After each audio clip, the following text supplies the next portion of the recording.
porque no entró Cristo en el santuario hecho de mano, figura del verdadero,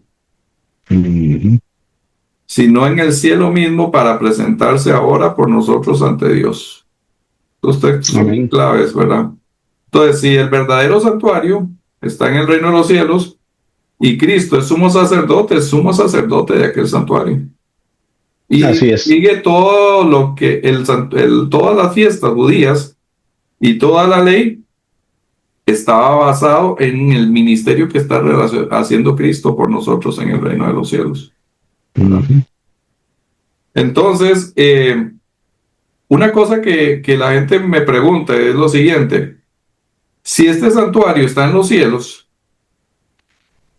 entonces tiene que purificarse. Es una buena pregunta, ¿verdad? Sí, Se porque si está en los supone que cielos, el se supone que cielo. en el cielo no hay nada contaminado. Pero la respuesta es que sí. Ahora, qué es lo que contamina el santuario celestial? ¿Qué es lo que contamina el santuario celestial? Lo mismo que contaminaba el santuario terrenal. ¿Qué era lo que Los contaminaba el pecados. santuario terrenal?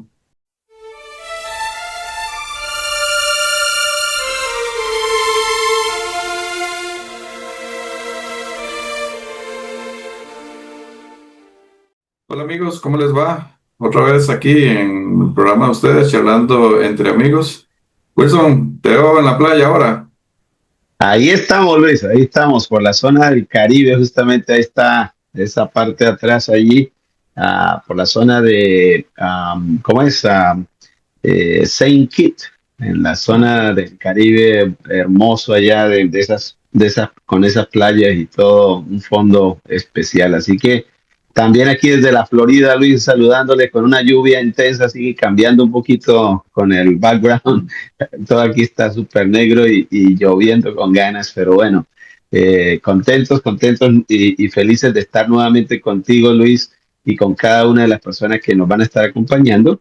Saber que realmente el tema de hoy promete ser muy especial. La base fue el tema anterior, las 70 semanas, y hoy vamos a redondear esto con una interesante temática, lo de los 2300 días en Daniel 8, así que promete estar muy, muy interesante. Y quería, Luis, también mandar un saludo a los cumpleañeros que están observando este programa y que lo van a estar viendo en los próximos días.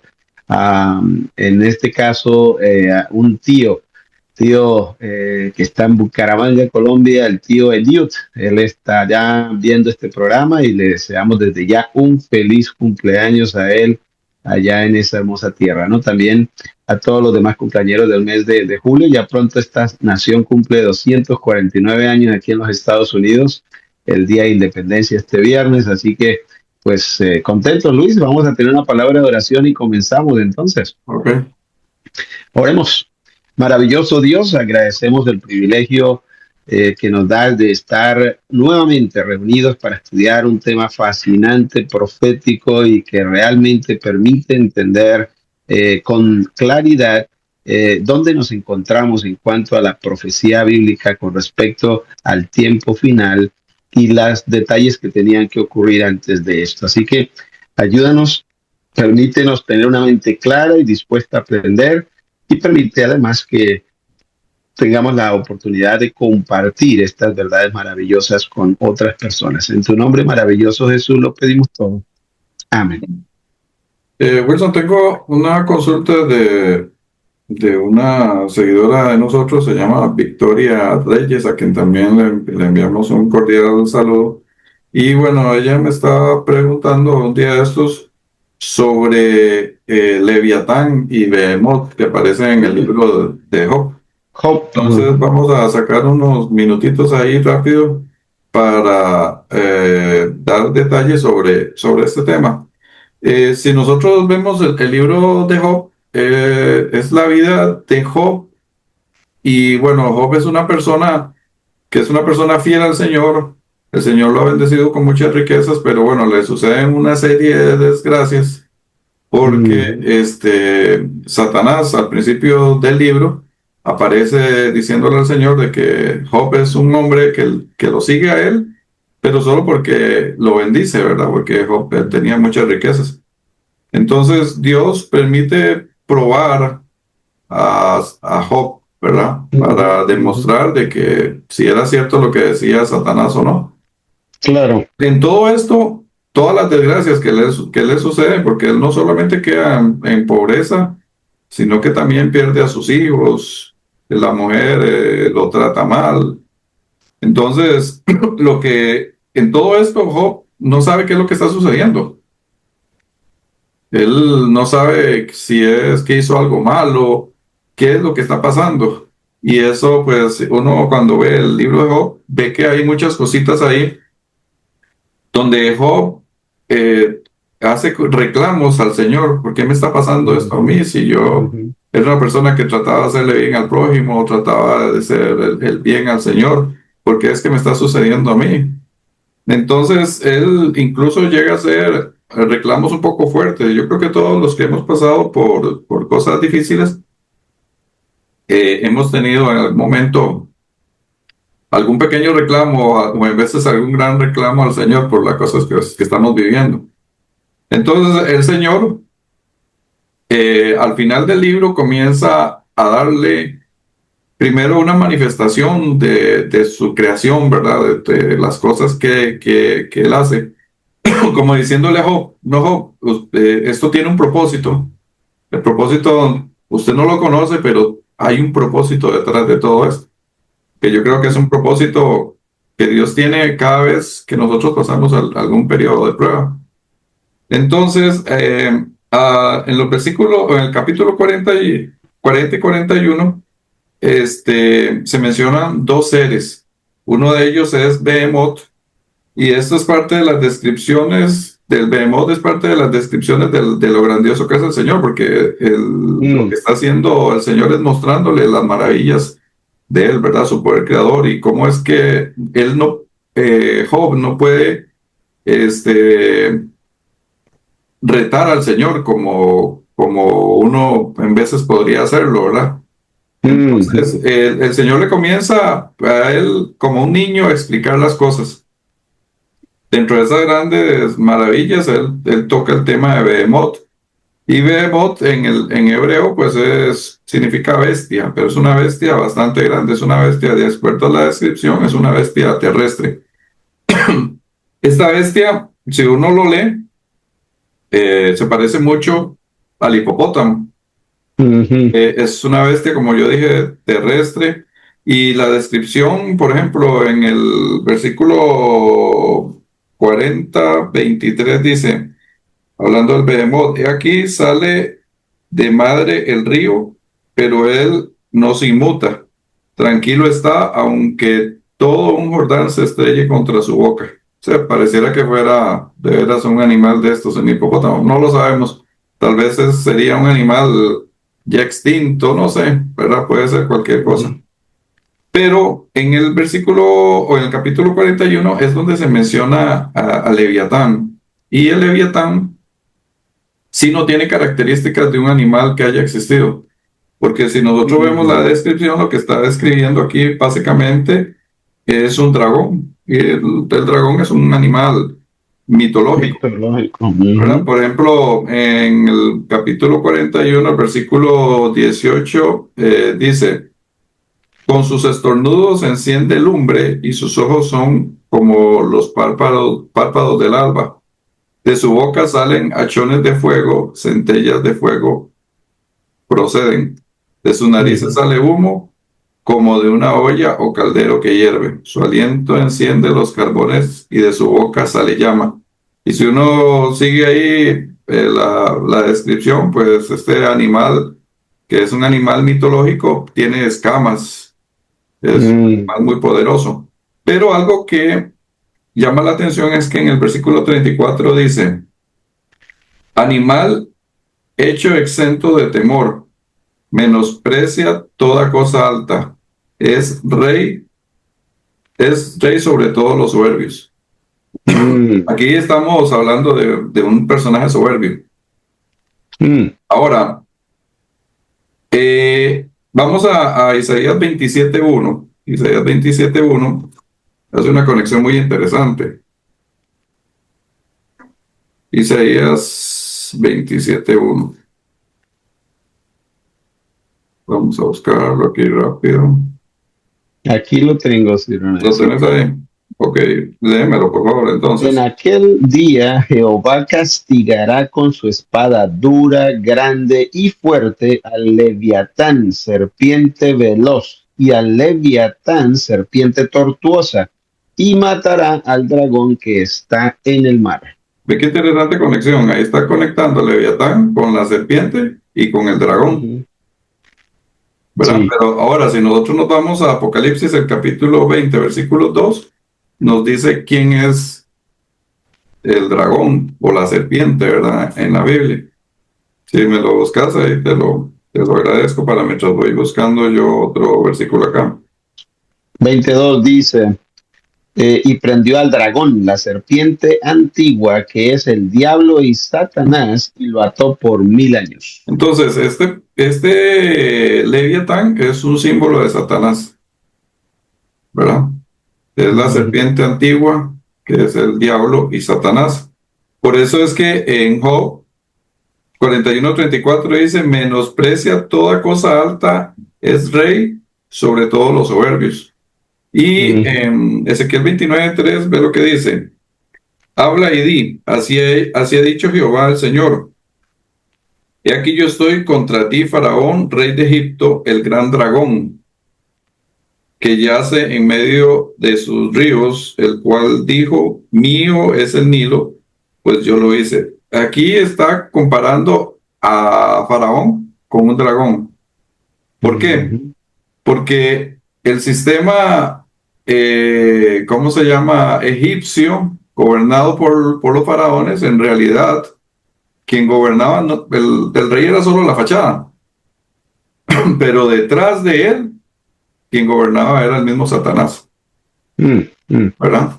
Entonces, después de que Dios le da este simbolismo, Job de veras lo tenía que entender, porque cuando Dios le habla ya del Leviatán y le está diciendo de que es el rey de los soberbios, él ya sabe de que detrás de todas sus desgracias no era Dios, sino que era el mismo Satanás. Por eso mm, en el 42, Job 42:3 dice, ¿quién es el que oscurece el consejo sin entendimiento? Por tanto, yo hablaba de lo que no entendía, dice Job, ujú. cosas demasiado maravillosas para mí que yo no comprendía. O sea, todas sus desgracias fueron comprendidas cuando Dios le habla acerca de Leviatán. Porque el Señor lo que le está diciendo es precisamente eso. Todas sus desgracias no son culpa mía, son culpa Ujú.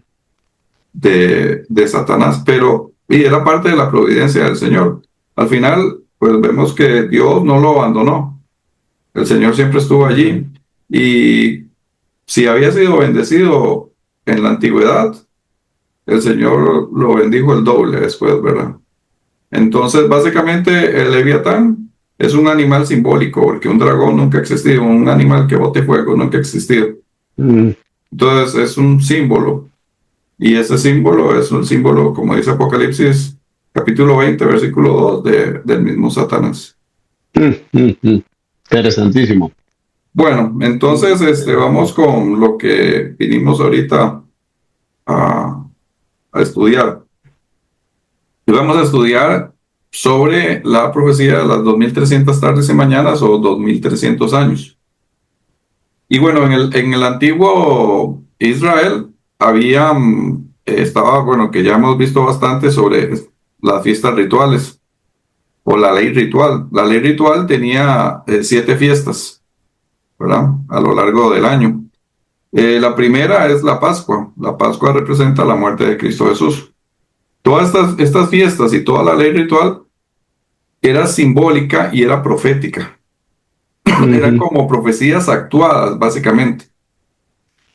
Entonces, la Pascua tiene su cumplimiento, esta profecía, vamos a decirlo así, en la muerte de Cristo Jesús. La fiesta de los panes sin levadura tiene su cumplimiento en la muerte de Cristo. El pan sin Ujú. levadura no se descompone. Cristo no, su cuerpo no vio corrupción cuando murió. Y estas tres primeras fiestas son seguidas. La Pascua es el 14 de Nisan, el 15 es la fiesta de los panes sin levadura, y luego sigue la fiesta de las primicias que tiene que ver con la resurrección, ¿verdad? Y esas primicias que subieron a Cristo, que fueron los primeros frutos de la salvación, cuando subieron junto con Cristo, aquellas personas que resucitaron cuando Cristo murió. Luego seguía la fiesta de Pentecostés, que tiene que ver con la venida del Espíritu Santo, ¿verdad? Y después de eso siguen las trompetas. Las trompetas tienen su cumplimiento ya más tardío en el siglo XIX, pero nos vamos ahorita a concentrar en la fiesta que sigue, que es la fiesta del Yom Kippur, que ya Okay. tuvo su cumplimiento también en el siglo XIX. Y la última es la de las cabañas, que tiene su cumplimiento en el milenio. En cuanto a la fiesta del Yom Kippur, pues esta fiesta se consideraba un juicio en el antiguo Israel. ¿Por qué? Porque realmente al final de la fiesta el pueblo era declarado justo delante del Señor, porque ya todos los pecados que no solamente se habían perdonado, sino que también se habían eliminado. Entonces el pueblo quedaba limpio delante del Señor de todo lo que había hecho durante el año. Voy aquí a compartir un momentico para comprender algo más sobre las fiestas rituales. Aquí lo que tenemos es un diagrama del santuario. El santuario en la época de Moisés, pues era básicamente una carpa, ¿verdad? Ujú. Pero luego esta carpa en la época de Salomón se convierte en un templo formal. Templo. Claro. Solamente donde estaba el santuario se podía hacer la ley ritual. Los sacrificios solamente ahí se hacían. Las fiestas rituales solamente ahí se hacían. Entonces, ¿cómo se llama? El lugar elegido por Dios fue Jerusalén, ¿verdad? Ahí en donde está ahora la mezquita del Domo Dorado. Abogado. Entonces, en el concepto de santuario, el concepto de templo no es como el concepto que nosotros tenemos en la actualidad. Nosotros en la actualidad entramos al templo, entramos a la iglesia, pero esto no era así con el templo en Jerusalén. Lo que el concepto que nosotros tenemos de iglesia es lo que en la época de los judíos eran las sinagogas. Ujú. En el santuario solamente entraba el sacerdote en ejercicio, ¿verdad? Y aquí nosotros vemos que el santuario, bueno, toda esta parte de acá alrededor era el patio. Esto no era parte del edificio. La entrada estaba por acá y lo primero que se veía era el altar de sacrificio. Luego estaba el lavacro, que era un lavatorio donde el sacerdote se lavaba antes de entrar aquí al templo.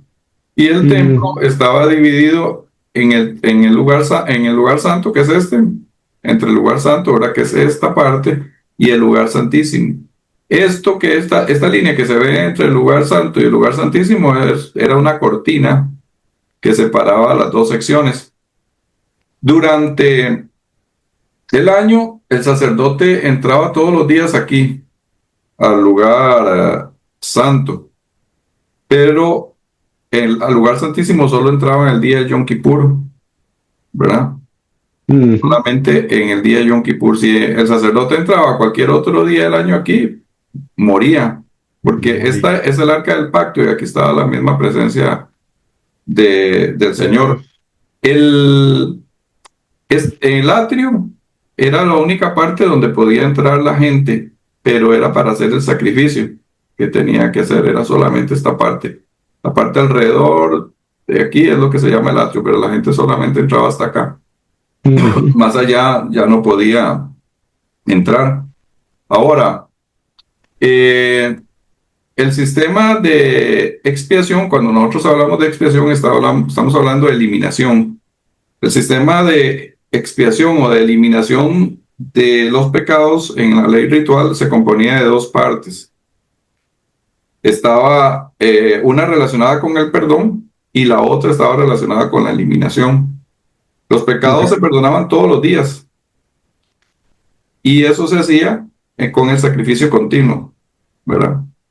Había un sacrificio en la mañana, había un sacrificio en la tarde, la gente venía, confesaba sus pecados, y esos pecados, bueno, para el perdón de los pecados, lo que se hacía era sacrificar un animal, un cordero. Este cordero era muerto o matado por el mismo pecador. Y de esa sangre, el sacerdote cogía una porción pequeña. Y con esa porción pequeña de sangre, lo que hacía es que iba y embarraba los cuernos del altar, del incienso, y también pringaba la cortina que dividía el lugar santo del lugar santísimo. Y simbólicamente lo que dejaba allí era un registro de los pecados perdonados, ¿verdad? Perfecto. Pero esos pecados quedaban registrados allí, de manera que durante todo el año quedaban registrados simbólicamente los pecados del pueblo. Estaban perdonados, pero no estaban eliminados. Entonces, en el día de Yom Kippur, ese día se purificaba el santuario. ¿Qué era lo que contaminaba el santuario? El registro de esos pecados que habían sido perdonados, pero que estaban allí registrados. Entonces, simbólicamente, lo que se hacía era sacar los pecados del santuario, y esos pecados eran transferidos a un macho cabrío. En este ritual se escogían 5 animales. Era un becerro, 2 carneros o 2 corderos y 2 machos cabríos. Pero de todos estos animales, uno se dejaba con vida, ¿verdad? Uno solo.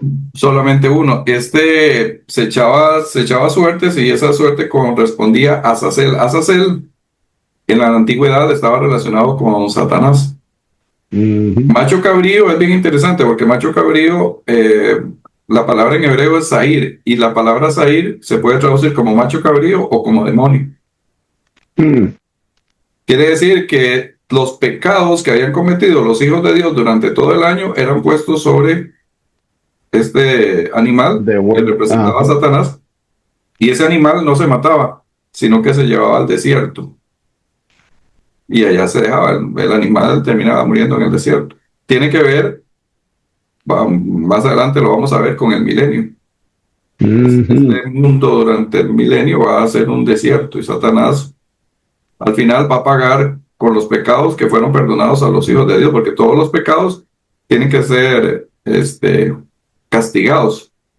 Pero como los hijos de Dios fueron limpiados delante del Señor, Satanás tiene que cargar no solo con sus pecados, sino con los pecados de los hijos de Dios.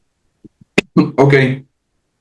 Entonces, el santuario quedaba contaminado, ¿con qué? Con los pecados registrados, ¿verdad? En el santuario. Pero algunos pecados contaminaban el santuario directamente sin la intercesión del sacerdote, y eran los pecados de rebelión. Esta palabra en hebreo es la palabra pesha. En Levítico 23, no sé si me buscas ahí, Levítico 23, 20, capítulo 20, versículos 2 y 3. Y yo aquí busco Números 19, 20. Levítico 20, 2 y 3 nos dice, dirás asimismo a los hijos de Israel: cualquier varón de los hijos de Israel o de los extranjeros que moran en Israel, que ofreciere a alguno de sus hijos a Moloc, de seguro morirá. El pueblo de la tierra lo apedreará, y yo pondré mi rostro contra el tal varón y lo cortaré de entre su pueblo, por cuanto dio de sus hijos a Moloc, contaminando mi santuario y profanando mi santo nombre. Entonces, si vos ves, estos eran sacrificios que se hacían a Moloc. Y aquí, al final, dice que esos pecados contaminaban el santuario. Pero ese pecado de sacrificar los niños a Moloc no eran llevados por el sacerdote, sino que contaminaban directamente el santuario. Era un pecado de rebelión, es la palabra pesha. que esto es muy importante conocerlo porque vamos a ver algo muy interesante más adelante. El otro texto es número 19:20, que dice, y el que fuere inmundo y no se purificare, la tal persona será cortada de entre la congregación, por cuanto contaminó el tabernáculo de Jehová. No fue rociada sobre él el agua de la purificación, es inmundo. Este es otro pecado, un pecado de purificación, que, o de inmundicia más bien, que contamina directamente el santuario sin que el sacerdote esté llevando ese pecado dentro del santuario. Mm, Hay dos palabras que también se utilizan para pecado en la Biblia, ¿verdad? Una es hatat, que se traduce mayormente como pecado, y la otra es awon, que se traduce como iniquidad. Entonces son diferentes tipos de pecado. Pero bueno, al final todas estas clases de pecado terminan contaminando el santuario. Vamos ahí, tal vez si lo tenés cerca, Wilson, Levítico 16:21.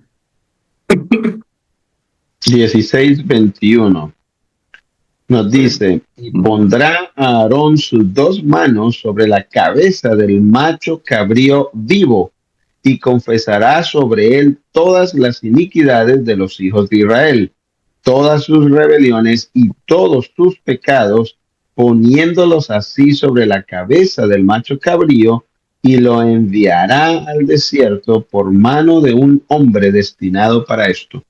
Ok, entonces ahí en ese versículo la palabra iniquidades es la palabra won. Rebeliones es la palabra pesha, son los pecados que contaminan directamente el santuario. Y hatat Okay. es la palabra que mayormente se traduce como pecado en ¿cómo se llama? En el Antiguo Testamento o en hebreo. So, están las tres ahí. Están las tres allí. Ahora, este día Yom Kippur era un día de juicio, o también se le llama día de perdón, pero solo para los hijos de Dios. Aquí no participaban los egipcios ni nada, era solo el pueblo de Israel.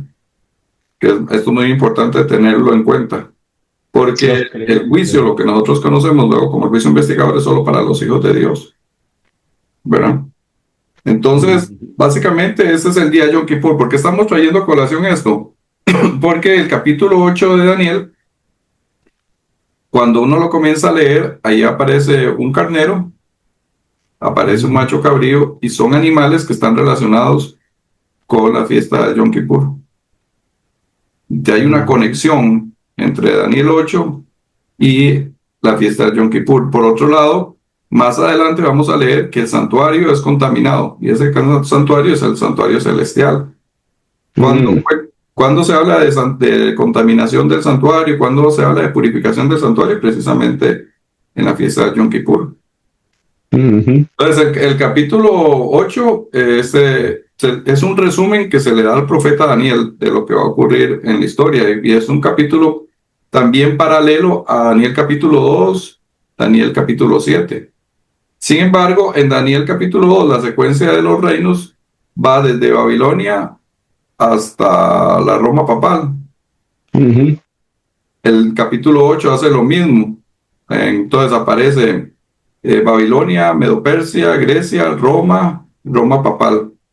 Sin embargo, en el capítulo 8, que fue una visión dada en la época de Belsasar, rey de Babilonia, la secuencia de reinos empieza con los persas, ¿verdad? Sí.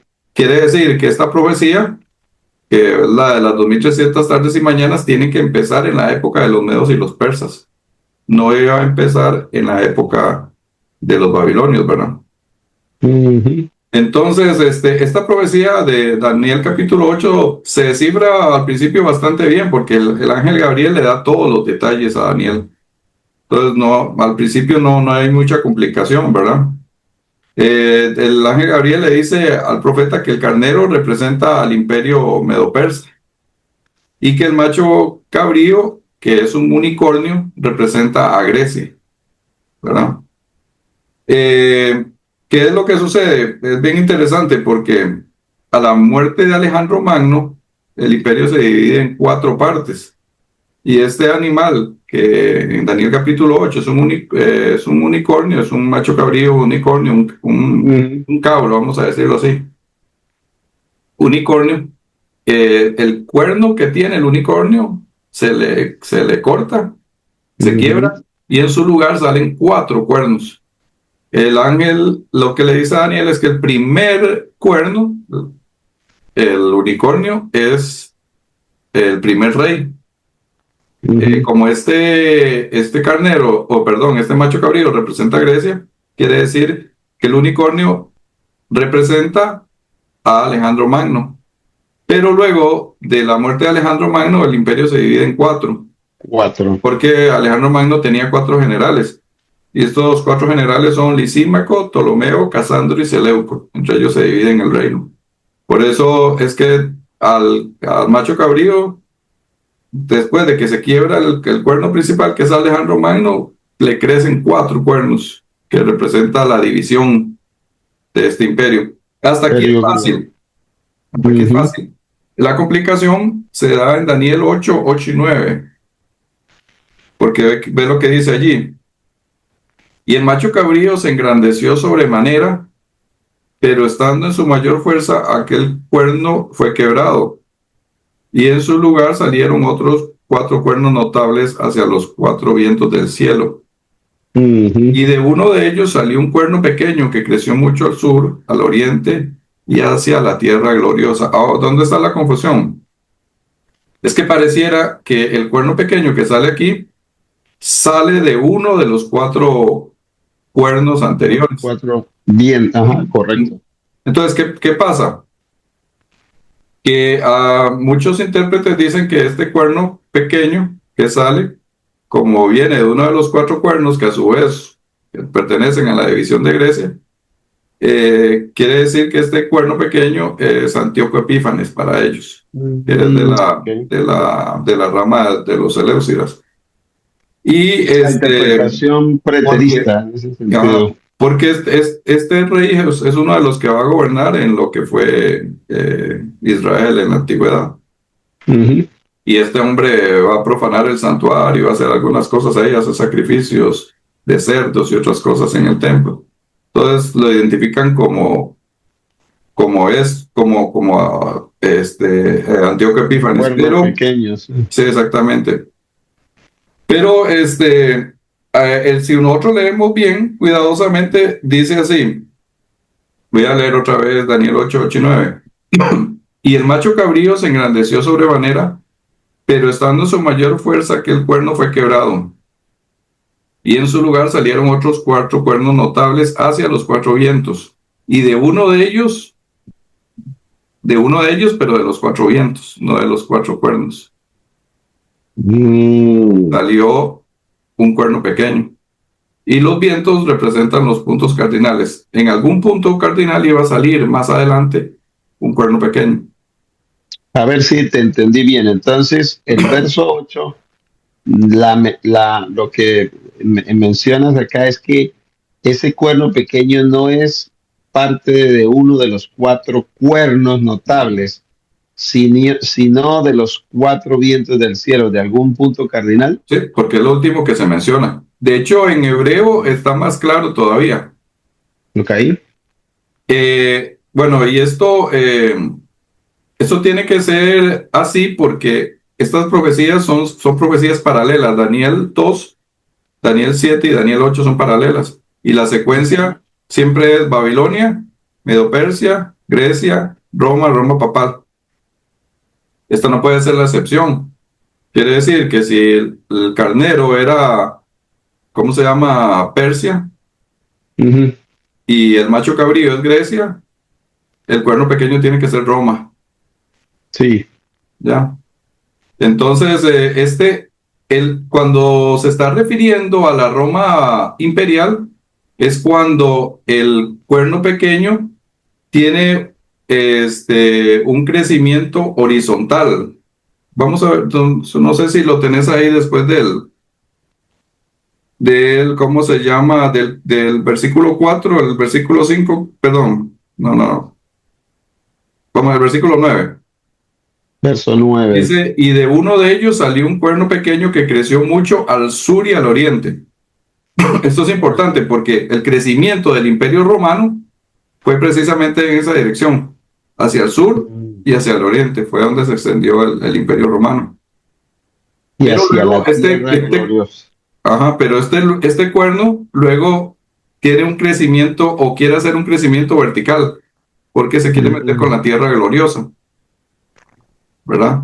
Pero la sí. tierra gloriosa aquí está hablando del cielo, no está Mm, hablando de Israel, porque está hablando de la gloria. Por ejemplo, vamos a leer, tal vez ahí se me puedes ayudar con Isaías 14:13.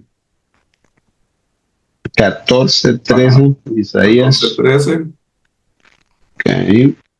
Dice, a ver, 14:13. Acordémonos que todas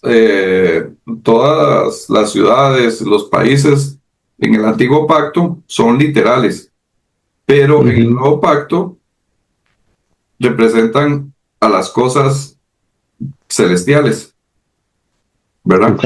En este caso, nosotros estamos hablando de que este cuerno pequeño, en la última, tiene una metamorfosis, como tiene la metamorfosis el dragón en el capítulo 7. Ujú, Representa en la última parte este cuerno pequeño a la Iglesia Católica. Quiere decir que esto es en el nuevo pacto. Entonces, en el nuevo pacto, la tierra gloriosa ya no es Israel, ya no es Jerusalén, sino que es la Jerusalén la celestial, verdadera la tierra verdadera, que es gloriosa. la verdadera, ¿verdad? Isaías 14:13. Tú que decías en tu corazón, subiré al cielo, en lo alto, junto a las estrellas de Dios, levantaré mi trono, y en el monte del testimonio me sentaré a los lados del norte. Ok, entonces ahí está hablando de, bueno, en el caso este es de Satanás, y está hablando de la verdadera tierra gloriosa que Mm, está en los cielos. Ya con solo oír la tierra gloriosa está hablando de la gloria, no está hablando de mm, algo terrenal. También tenemos otro texto en perdón, Salmo 48, 1 y 2. Salmo ok. 48, 1 y 2. Que lo tenés ahí. 38, 1 y 2 nos dice, grande es Jehová y digno de ser en gran manera alabado en la ciudad de nuestro Dios, en su monte santo. Hermosa provincia. El gozo de toda la tierra es el monte de Sión, a los lados del norte, la ciudad del gran rey. Pues ahí luego vamos a ver más adelante de que los puntos cardinales eh, nos dan un detalle de también de las cosas del Señor. Cuando se habla del norte y del oriente, son cosas que representan básicamente al Señor. Entonces, otra cosa muy interesante a tener en cuenta es que esta profecía, de acuerdo a Daniel 8:17, es para el tiempo del fin. Ujú, Entonces, si es para el tiempo del fin, quiere decir que la versión de que Antíoco Epífanes es el cuerno pequeño no calza, porque Antíoco Epífanes vivió entre el 215 y el 164 antes de Cristo, correcto. ¿verdad? Entonces no tiene sentido. Si es para el tiempo del fin, entonces puede ser otra cosa, pero jamás se va a aplicar ¿cómo se llama? Demasiado atrás, Antíoco exacto. Epífanes, ¿verdad? Ok, entonces, este cuerno pequeño en Daniel, vamos a leer Daniel 8, 10 y 12. Hay cosas específicas que hace el cuerno pequeño y vamos a analizarlas. Y Daniel se, 8, 10 al 12. y se engrandeció hasta el ejército del cielo y parte del ejército y de las estrellas echó por tierra y las pisoteó. Aún se engrandeció contra el príncipe de los ejércitos y por él fue quitado el continuo sacrificio y echó por tierra la verdad. A ver, y el lugar de su santuario fue echado por tierra, dice.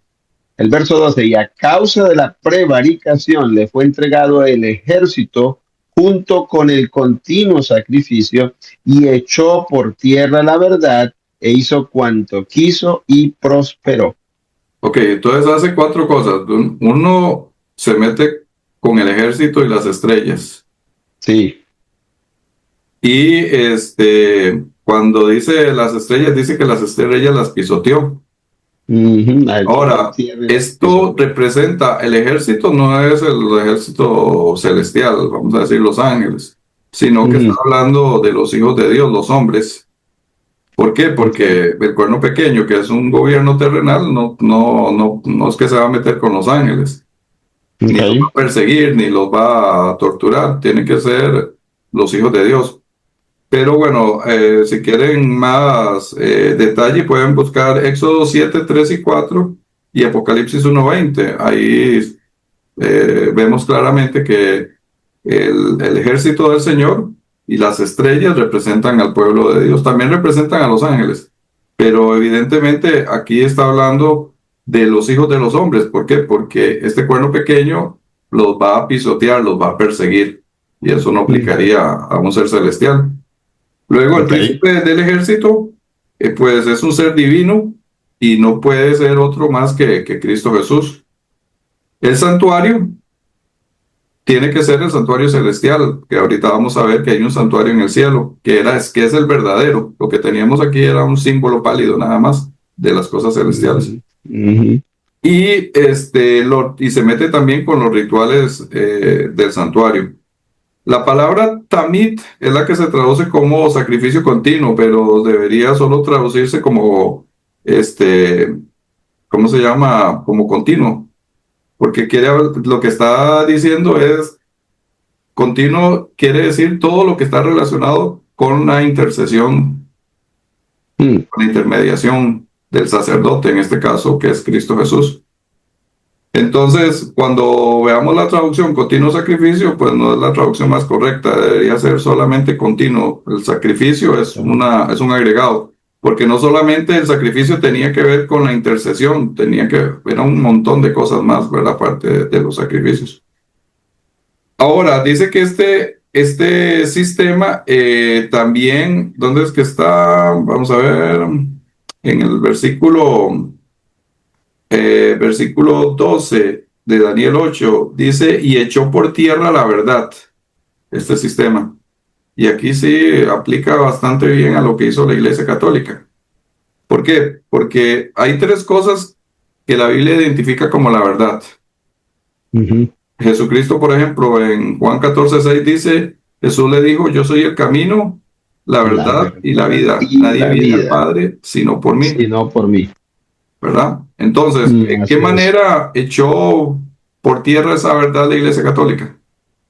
Y de muchas maneras, ¿verdad? ¿Por qué? Porque la Iglesia Católica lo que hizo fue poner como intermediarios a, ¿cómo se llama? A santos, a vírgenes. Otra cosa que hace también el sistema es ofrecer sacrificios de misas. Por eso es que se llama sacerdote, porque hay algo que ofrecer, algo que sacrificar. Y pareciera como que el sacrificio de Cristo no fue suficiente, sino que ellos tienen que Ujú. sacrificar a Cristo cada vez que hacen una misa. Mm, Tengo una cita de la Enciclopedia Católica Online que dice, entregando a Pedro y a sus sucesores las llaves del reino de los cielos, Cristo les entregó el tesoro de sus méritos y de los méritos de los santos que dependen de los suyos. Los papas pueden sacar de ese tesoro para beneficiar a los débiles de la iglesia con los méritos superabundantes de los santos. Por el sacramento de la reconciliación, la Iglesia perdona las faltas, mediante las indulgencias paga las deudas que resultan de las faltas. Entonces, ah, este sistema realmente echó por tierra esta tierra. verdad. La verdad que Cristo es el único mediador entre Dios y los hombres, porque dice 1 Timoteo 2:5, porque solo hay un Dios y un solo Redentor entre Dios y los hombres, Jesucristo hombre. ¿Verdad? Toda Así es, esa amén. verdad fue echada por tierra.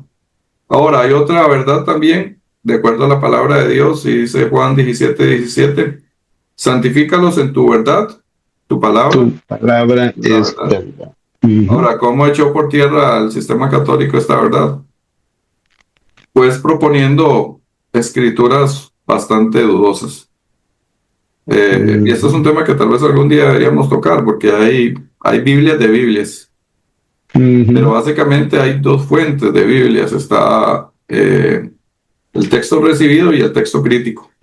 Ujú. Entonces, cuando usted vaya a comprar una Biblia, que sea el texto recibido, no el texto crítico, porque la Iglesia Católica lo que hizo fue poner eh, traducciones o libros antiguos de la Biblia pertenecientes a corrientes gnósticas que lo que hacen es degradar la divinidad de Cristo Jesús. Sobre todo el problema se da en los libros del Antiguo Testamento, perdón, del Nuevo Testamento. En el Nuevo Testamento usted va a encontrar hasta capítulos enteros que desaparecen de la Biblia y son Mm. referentes a la divinidad de Cristo Jesús.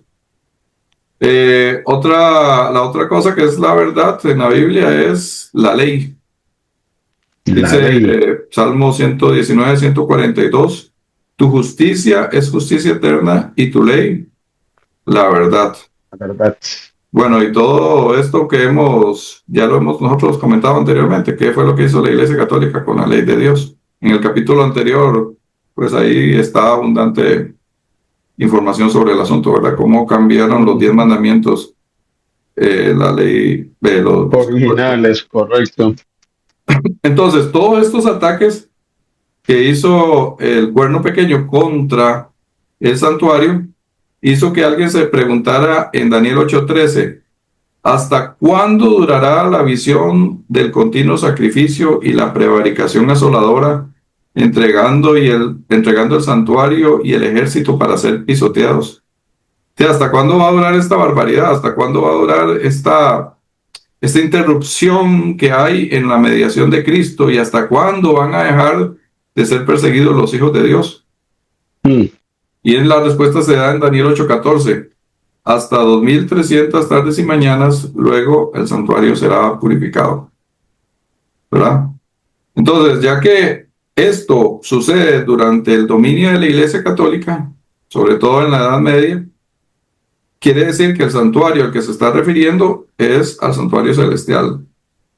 Porque Está en bien. esta época, y es más, ni ahorita existe ningún santuario o ningún templo en Jerusalén. Ya vimos que Ah, tampoco hay bueno. evidencia de que eso vaya a ser así.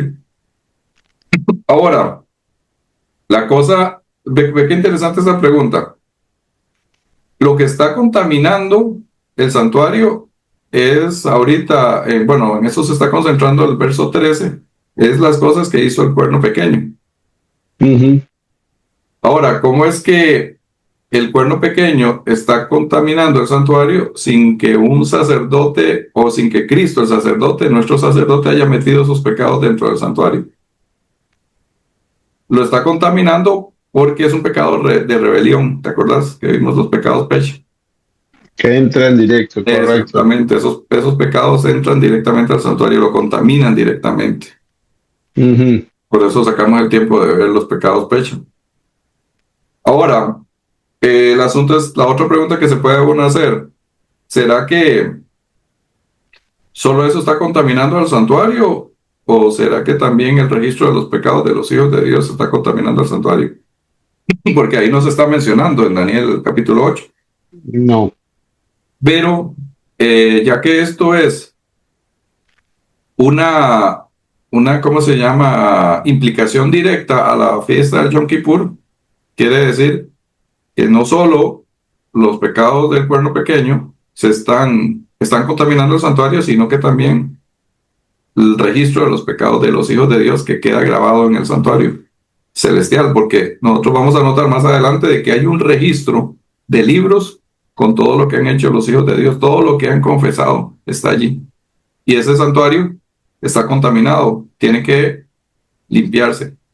¿Cuándo se va a Ujú. limpiar? Cuando pasen 2300 tardes y mañanas, cuando pasen 2300 años. Es que Ujú. empieza este juicio, cuando empieza la purificación del santuario. ¿Por qué tiene que ser así? Porque cuando Cristo venga, de los hijos de Dios no puede quedar ni el registro de sus pecados. Ellos tienen que ser puros delante del Señor. Ni el recuerdo de esos pecados debe quedar. Por eso No el por su santuario. propia, sería no por su propia capacidad, sino por el sacrificio del Cordero. En Exactamente. este Pero caso es Cristo. no tiene que haber ningún registro de nada. Ya no Ahorita más. hay un registro y ese registro está limpiando. El problema que hay con esta profecía en Daniel capítulo 8 es que esta profecía a Daniel, como habíamos dicho anteriormente, no se le da la fecha de arranque de los 2300 años. Sabemos que Ujú. tiene que ser en la época de los medos y los persas, ¿verdad? Donde Pero, empieza Ujú. porque la profecía empieza con los medos y los persas, con el carnero. Entonces Ujú. aquí es donde conectamos entonces Daniel capítulo 9 con Daniel capítulo 8, porque vamos a ir un momentito a Daniel el capítulo 9, que no lo vamos a repasar porque ya lo vimos la semana pasada.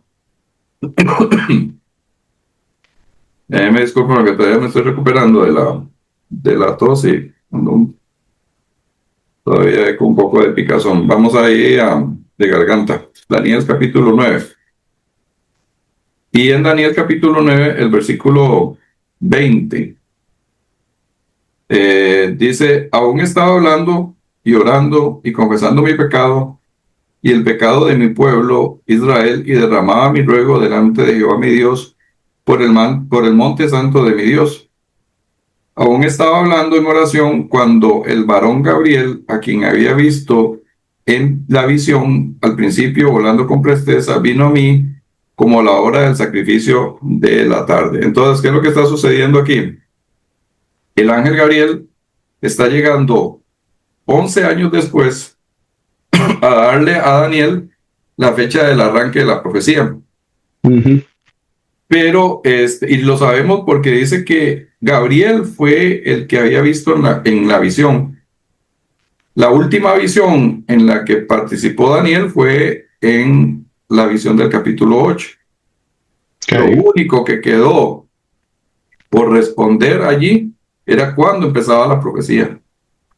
Entonces, lo que tenemos nosotros es que la profecía de, de las 70 semanas, que son 490 años, son los primeros 490 años de los 2300, de las 2300 tardes y mañanas. Ujú. ¿Ya? Entonces, cuando se da el arranque de la profecía de las 70 semanas, que es en el año 457, arranca también la profecía de las 2300 tardes y mañanas, ¿verdad? Son, Eso son, es, eso es lo que nosotros tenemos allí. La profecía de las 70 semanas, que ya la vimos, arranca en el 457 y termina en el año 34, ¿verdad? 34. Entonces, ¿qué es lo que tenemos que hacer nosotros? La profecía de las 70 semanas son 490 años, que ya lo habíamos visto. Ujú. Pero la profecía de Daniel 8 es de 2300 años. Sabemos de que son 2300 años porque esta profecía es para el tiempo del fin. Tenemos que tomar la medición de día por año, que ya lo vimos también en el video anterior. Entonces, 2300 días son apenas 6 años y un poquito. No puede ser esto para el tiempo del fin. Ujú. 6 años y un poquito. Tiene que aplicarse el sistema de día por año. Entonces, tenemos 2300 años de la profecía de Daniel 8, y a esto le restamos entonces nosotros 490 años de la profecía de las 70 semanas. Y nos da que lo que nos queda de la profecía de los 2300 tardes y mañanas son 1810 años 1810 para que, años para que más. termine esa Ujú. profecía. Entonces, ¿qué es lo que tenemos que hacer? Ya que la profecía de las 70 semanas termina en el año 34, debemos sumarle 1810 años que faltaban para que se cumpliera la profecía de las 2300 tardes y mañanas. Lo que nos da que la profecía tiene que cumplirse en el año 1844. 44.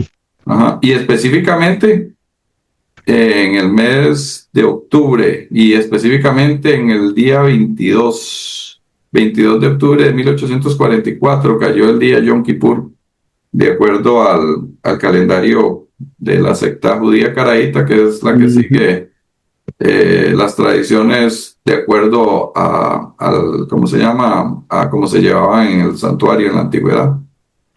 Entiendo. Entonces, la profecía de las 70 semanas, nosotros aquí la tenemos en primera parte, ¿verdad? Ya empezaba en el año 457, terminaba en el año 34. Entonces, al año 34 le sumamos 1810 años, nos da que los 2300 tardes y mañanas terminan en mil ochocientos mil cuarenta y cuatro, ochocientos cuarenta y cuatro ¿verdad? Es fácil, no hay que no hay que hacerle mucha mente al asunto. Entonces, ¿qué es lo que sucede?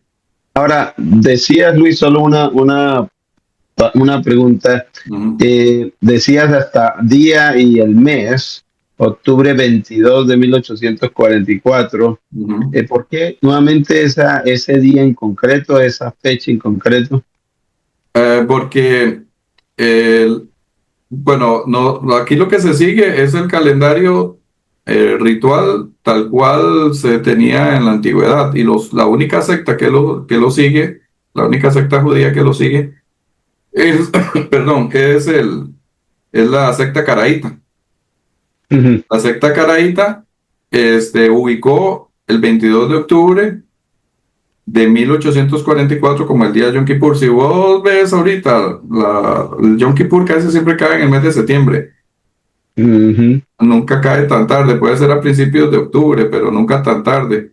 Pero es Así es. que las sectas judías en realidad no siguen el sistema, el sistema que se seguía en la antigüedad para el templo. Los únicos que lo siguen son la secta caraíta, porque ellos también se fijan mucho en lo que son lunas llenas, la maduración de las cosechas, porque acordate que todo esto tiene que ver con todos estos asuntos de la ley ritual. Y son No, y bastante sabes, complejos, pero los únicos que lo siguen al pie de la letra son los caraítas. Y en el año 1844, el día de Yom Kippur, de acuerdo a los caraítas, cayó el 22 de octubre. Y por eso es que se perfecto. toma esa fecha como el inicio del juicio investigador en el reino de los cielos, porque todo esto es en el cielo, no es aquí en la tierra. Cristo es nuestro sumo Ujú. sacerdote en el santuario Ya. celestial, ¿verdad? Ok, voy a dejar aquí de compartir. No, y en realidad, Luis, es interesante notar además que el día de Yom Kippur, hablando de la purificación del santuario, que era el término que se utilizaba para esta fiesta, de la purificación, de la limpieza, entonces no ocurría en el comienzo del año calendario, era por el contrario al final, Sí, justamente para la fecha del otoño.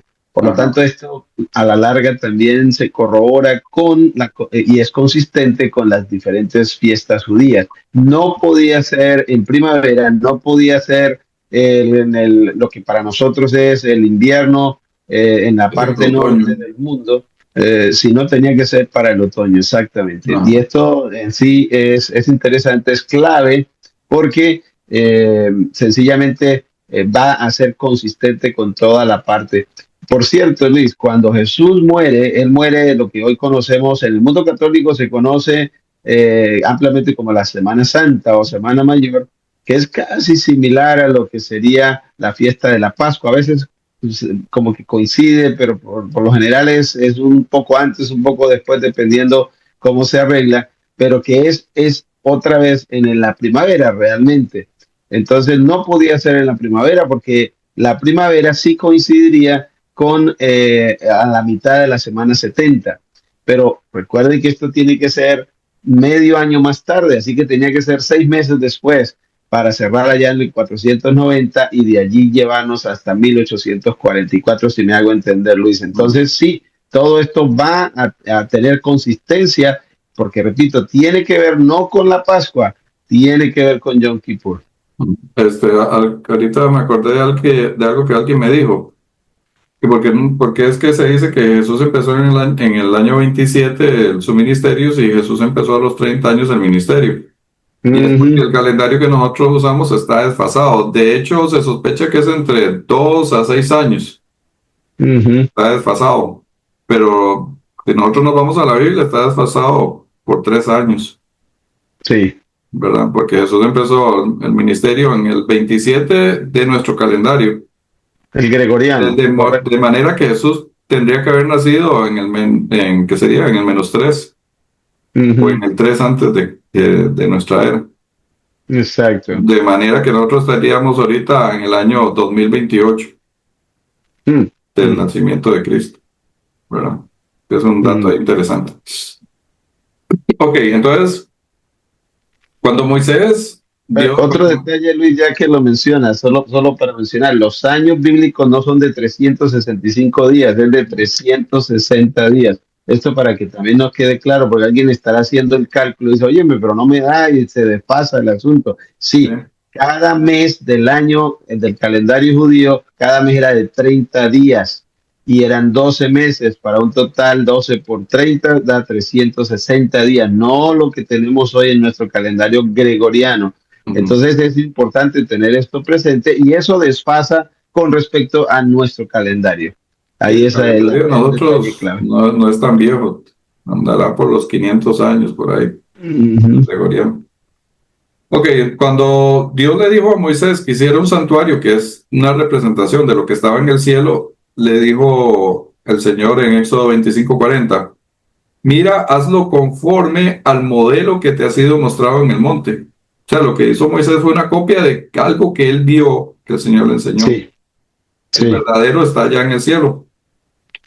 Sobre eso, Esteban en Hechos 7:44 dice, tuvieron nuestros padres el tabernáculo del testimonio en el desierto, como había ordenado Dios cuando dijo a Moisés que lo hiciese conforme al modelo que había visto.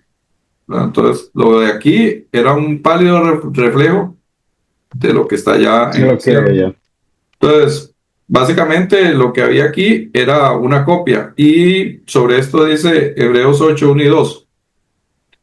Ahora bien, el punto principal de lo que venimos hablando es que tenemos tal sumo sacerdote, el cual se sentó a la diestra del trono de la majestad en los cielos, ministro del santuario y de aquel verdadero tabernáculo que levantó el Señor y no el hombre. Ujú. Entonces, ¿cuál es el verdadero santuario? ¿El que hizo Moisés o el templo que hizo Salomón? No. El verdadero santuario está en el reino de los cielos. En el reino de los cielos. Tercer cielo. Y Romanos 9:24 dice, porque no entró Cristo en el santuario hecho de mano, figura del verdadero, Ujú.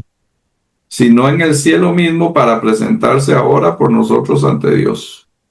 Los textos son Amén. claves, ¿verdad? Entonces, si el verdadero santuario está en el reino de los cielos y Cristo es sumo sacerdote de aquel santuario. Y Así es. sigue todo lo que todas las fiestas judías y toda la ley estaba basado en el ministerio que está haciendo Cristo por nosotros en el reino de los cielos, ¿verdad? Ujú. Entonces, una cosa que la gente me pregunta es lo siguiente, si este santuario está en los cielos, entonces tiene que purificarse. Es una buena pregunta, Ujú. ¿verdad? Sí, Se porque si está en los supone que cielos, el se supone que cielo. en el cielo no hay nada contaminado, Ujú. pero la respuesta es que sí. Ahora, Ujú. qué es lo que contamina el santuario celestial? ¿Qué es lo que contamina el santuario celestial? Lo mismo que contaminaba el santuario terrenal. ¿Qué era lo que Los contaminaba el pecados. santuario terrenal? El registro de Los los pecados. pecados. Ujú. Así es. Entonces, todos los pecados a la fecha han sido perdonados, pero no han sido eliminados. Sí. ¿Qué es lo que se hace a partir de 1844? Se purifica el santuario, se limpian esos registros, se limpian de manera que en el santuario todos esos pecados que fueron perdonados ya no quedan ni el recuerdo, no queda nada. Y los hijos de Dios son plenamente justificados. Eso Ujú. prepara al pueblo de Dios para la segunda venida. ¿Okay? Pero veamos la cita bíblica, donde sí dice que el santuario celestial está contaminado. Mm. Hebreos 9:23 y 24, es lo que dice. Fue pues necesario que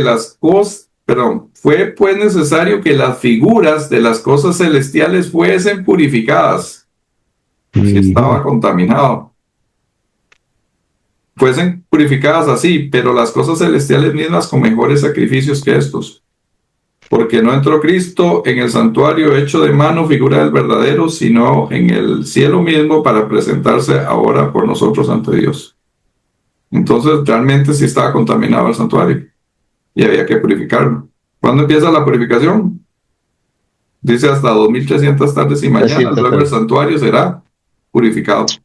Ahora, entonces, Luis, en ese sentido, cuando habla aquí, luego el santuario será purificado, yo podría, no quiero decir que debía haberse puesto, pero era el contexto lo que me dice que es el santuario celestial, Mm. no es el santuario de la tierra, porque eso sería algo que ocurría normalmente, periódicamente. Esto tiene que ver con un asunto universal, con un asunto trascendente, y solo sería, digámoslo así, todos esos días de Yom Kippur tenían o prefiguraban algo en el futuro. Mm. La verdadera ¿qué diríamos? El cumplimiento de todas esas ceremonias en cuanto a la purificación del santuario del cielo ocurre solo hasta 1844. Todo lo que ocurría, por ejemplo, en el Yom Kippur era profético. Y solo se viene a cumplir hasta ese momento. No que no ocurriera Ajá. algo en la tierra en ese momento, se confirmaba, pero todo ello también era una figura, Ajá. era profecía para ese Acordémonos una momento. cosa, Wilson, que el sistema de expiación se componía de dos partes. El primero estaba relacionado con el perdón y con la muerte de los animales. Ujú. Cristo cumplió eso en la cruz de Calvario. Sí, claro. A través de la muerte de Cristo se ofrece perdón a todos a partir de su muerte. Amén. Esa era la primera parte. Pero todos esos pecados quedan registrados, han quedado registrados. Y ahora viene la parte de la purificación del santuario, ¿verdad? Sí. Ok, por eso dice, vamos a Hebreos 9, 11 y 12. Mas estando ya presente Cristo, pontífice de los bienes que habían de venir por el más amplio y más perfecto tabernáculo no hecho de manos, es a saber, no de esta creación, y no por sangre de machos cabríos ni de becerros, mas por su propia sangre, entró una sola vez en el santuario, habiendo obtenido eterna redención, ¿verdad? Cristo, la primera parte se hizo, que está relacionado con el perdón, es el sacrificio de Cristo Jesús. Pero luego había un paso del lugar santo al lugar santísimo. Quiere decir que Cristo ha estado oficiando en el lugar santo. Ok. Y a partir de 1844 entra al lugar santísimo. Viene aquí una pregunta que alguien se puede hacer. Voy a leerlo aquí literalmente, o sí, que tal y como lo tengo acá. ¿Realmente son borrados nuestros pecados en el juicio investigador que se está llevando a cabo, que está llevando a cabo Cristo? ¿O estos se borran cuando confesamos y pedimos perdón? Mm, mm. ¿Verdad? Y aquí, esto es algo de pensar, porque te voy a leer estos textos. Isaías 43:25. Yo soy el que borro tus rebeliones, por amor de mí mismo no me acordaré de tus pecados.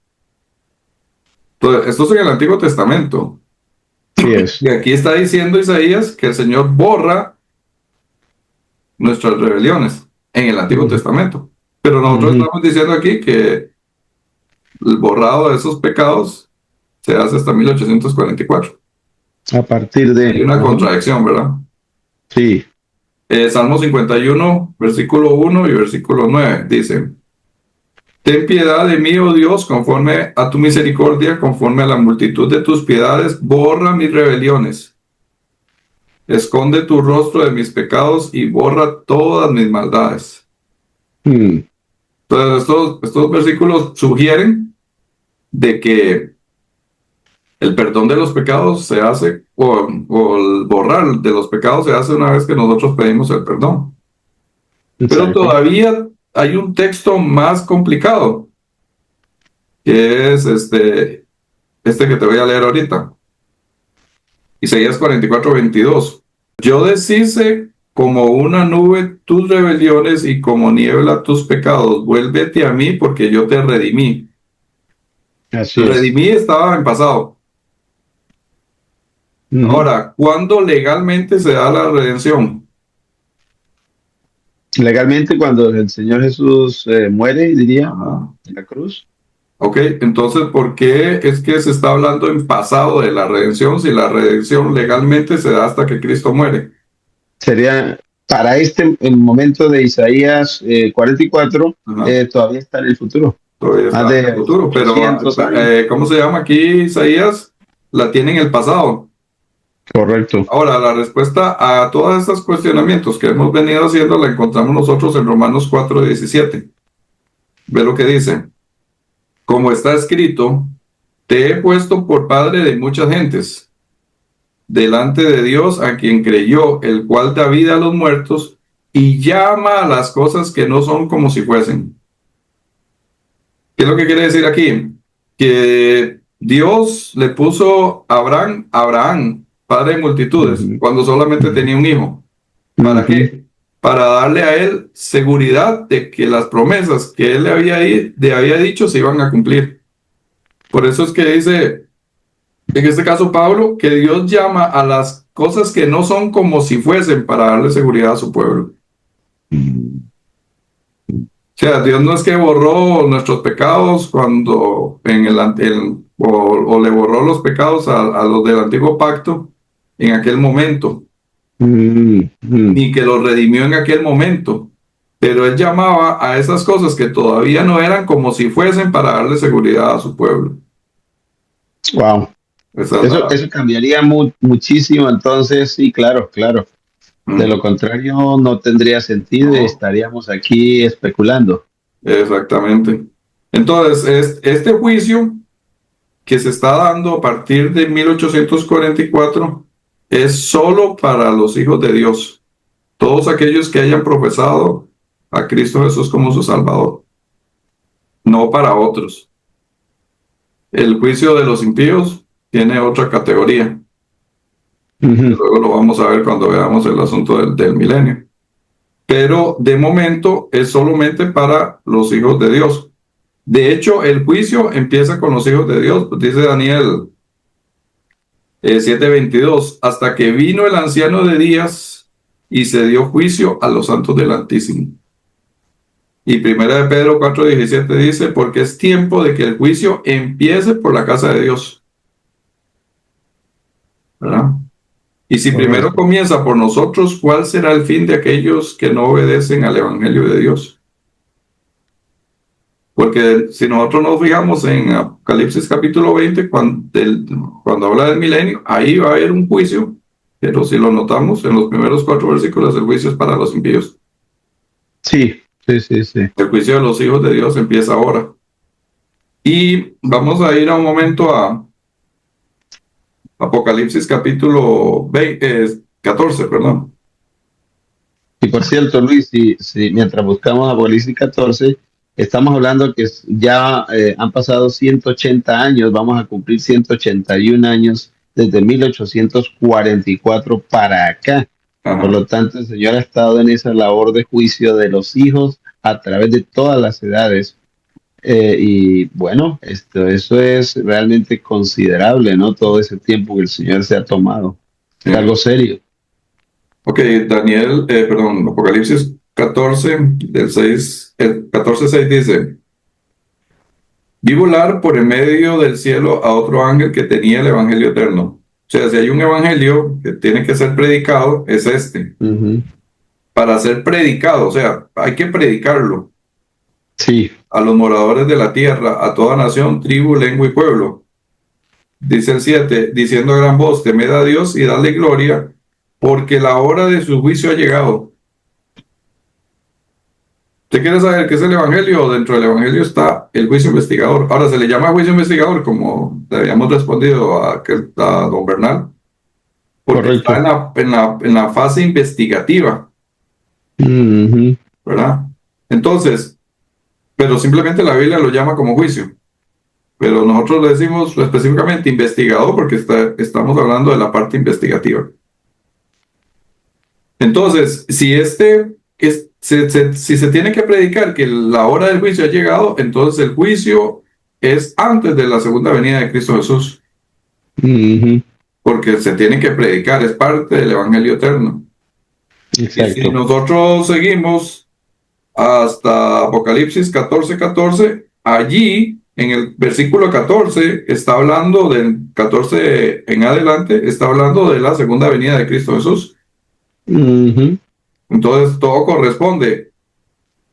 Antes de la venida de Cristo Jesús hay que predicar el Evangelio, y el Evangelio eterno dentro del Evangelio eterno está entre las cosas importantes que la hora de su juicio ha llegado. Luis, y esta es una verdad, diría yo, escondida y poco proclamada. Por lo general, tú no ves, no oyes, no escuchas al respecto de este asunto en este contexto que estamos hablando y estudiando en esta hora. No se predica, no se oye hablar. Y hay unos pocos, y en este caso los que predicamos acerca del juicio investigador o el juicio previo a la venida del Señor Jesús, nos tildan de locos, de alarmistas y sobre todo de no bíblicos. Pero al mirar esto, aquí hay una diferencia muy grande y creo que aquí está una, un punto de fe muy importante.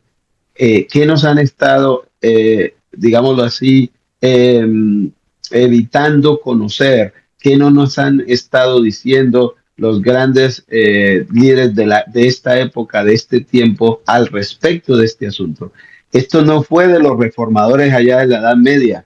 Ellos más o menos tenían una idea, pero esto es mucho más adelante, de 1844 para acá. Por lo tanto, realmente no era de su tiempo. Somos nosotros que vivimos en el siglo XXI los que estamos teniendo la responsabilidad de hacerlo. Esto es muy, yo diría, como dicen en inglés, eye-opener.